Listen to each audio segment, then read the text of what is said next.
All right, so our next section here, federal aid and mandates. The federal government takes taxes from all people in all states, and they give money back to the states in forms of grants, federal aid. Sometimes there's requirements that the money be connected to the money. For example, there are laws that used to exist in our country, maybe when I was a kid, I don't know, I was too young, that had different drinking ages. And at some point, MAD, Mothers Against Drunk Driving, this was a thing in the 80s, came out and fought really hard in Congress. Okay, Jay, we got. And they made it so that if you allowed your young people to drink at 18, 19, or 20, that you wouldn't get any money. So sometimes the government will attach money to mandates, right? They'll say we can't, like for example, I think that in our current political atmosphere, there are issues about policing that are going on out there, and Joe Biden, who's running for president in the election in 7 days, has said that what he'll do is he will say you're not getting any federal money for policing unless you do certain things. You know, you jump through certain hoops. So maybe he wants them to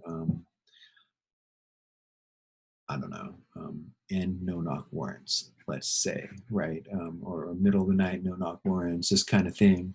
Um, but the federal government can't force police departments to do certain things. It's not within their power. But what they can do is say, we're not going to give you any money unless you follow certain steps, certain protocols. So sometimes that they actually do that.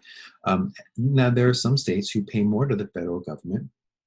These states are thought of as kind of like givers, and then other states take more from the federal government. We'll sometimes call these the taker states.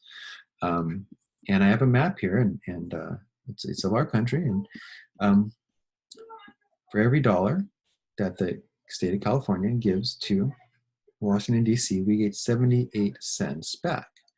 New Jersey's the worst. They only get 57 cents per dollar, right? So you see in here the states that are white on this map, Texas, are giving more than they get back. The states that are red are giving less in federal taxes than they get back. So if you look, I mean, you see Mississippi at a buck 83, it's almost $2 in New Mexico. So for every dollar New Mexico gives, they get almost $2 back in federal grants.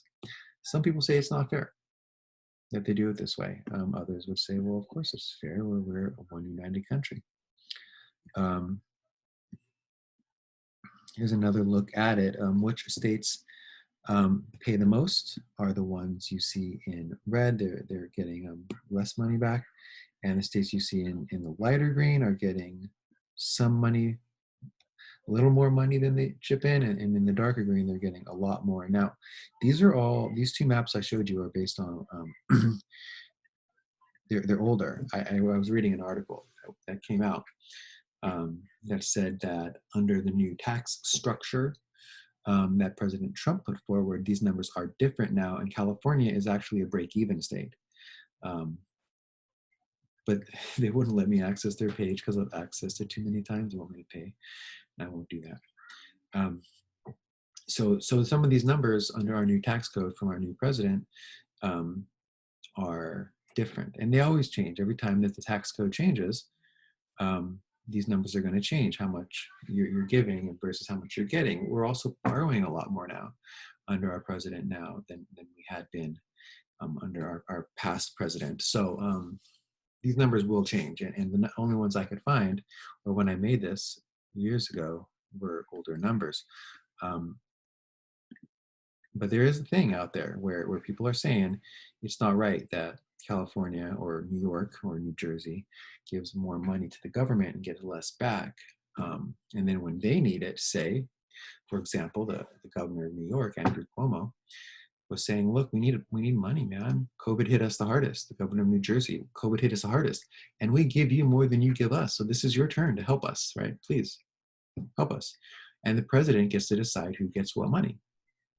Um, Currently, out of like federal disaster relief money, or out of bills that were passed, we borrowed $3 trillion to help during this coronavirus outbreak.